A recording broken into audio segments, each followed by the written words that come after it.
Hi, I'm Sarah from the upcoming. Pleasure to have you here with us in London for the film festival. Thank you. Maybe you could begin with a brief introduction to your film and tell us a bit about what audiences can expect. My film is called All the Beauty and the Bloodshed. It's a documentary.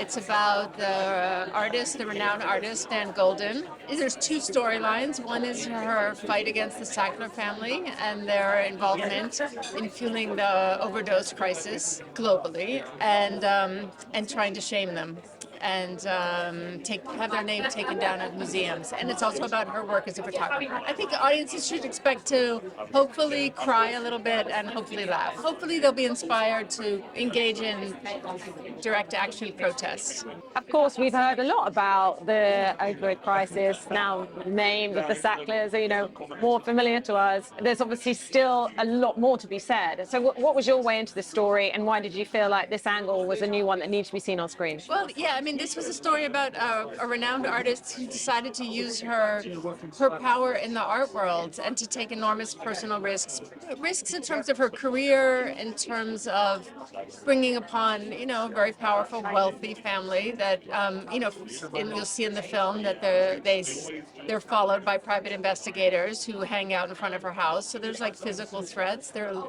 potential legal threats, threats to career. So I think it's hopefully is a lesson for the fact that people who have are in a position of power can use that power in really effective ways. Tell us a bit about the journey you went on making the documentary.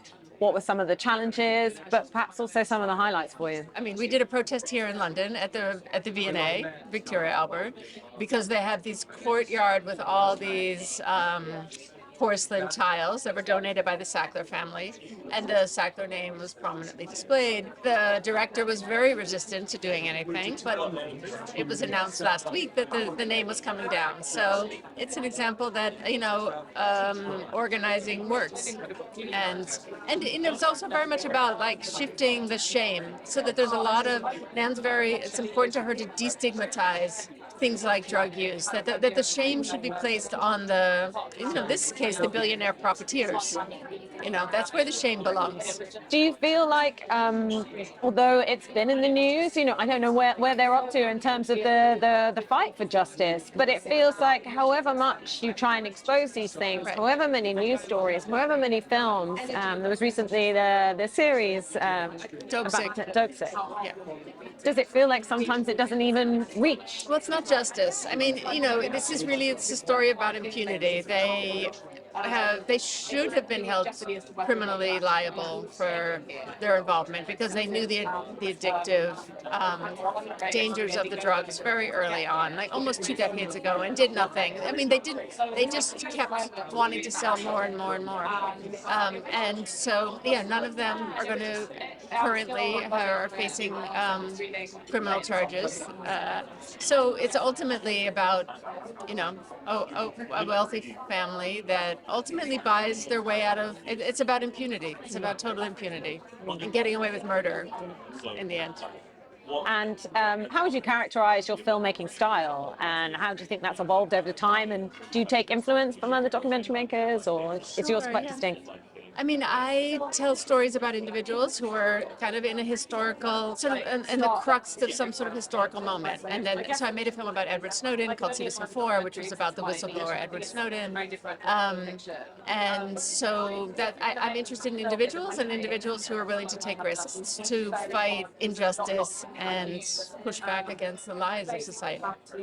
And ultimately, what do you hope the impact of this film to be? And maybe, as you were saying at the beginning, do we all need to participate more and, not be passive? Is passivity somehow complicity if we don't speak up and try and fight against the institutions that aren't bringing justice to people like this? If you look at history, if you do nothing, things can really move in very dark directions. So yeah, I do. I think that citizens have obligations and people to fight against injustice in any way that they can. And what does it mean to you to have your film playing here at London Film Festival? I'm so excited. Yeah, it's beautiful to be here. I just landed this morning, and yeah, it's really meaningful. Since I'm here, one of I'm a journalist as well as a filmmaker, and the biggest threat to journalism right now is the U.S. efforts to try to extradite Julian Assange. And I think it's really important that all journalists stand up and try to stop this from happening, because it will mean that any journalist anywhere in the world could be extradited for revealing the truth and revealing essentially war crimes, which is what they're trying to put him in prison for the rest of his life. So that's a really scary precedent, and it's terrifying that the UK government is going along with the US effort. So. Yeah. And in terms of your own career, do you already know what you're going to be working on next? Of course, you got an Oscar. And how do you see perhaps the landscape right now, particularly for female filmmakers? And I know the documentary space has been one of the more difficult ones to break into. Do you feel like that's opening up a bit now? I mean, for documentaries, there are a lot of women directors in documentary. I think in the fiction space, it's much harder. And and I don't talk about what I'm working on. It's work in progress. I know. No problem. Good to meet you. Thank you so much for sharing all that, and really enjoy your time here in London. Thank you so much. I appreciate it.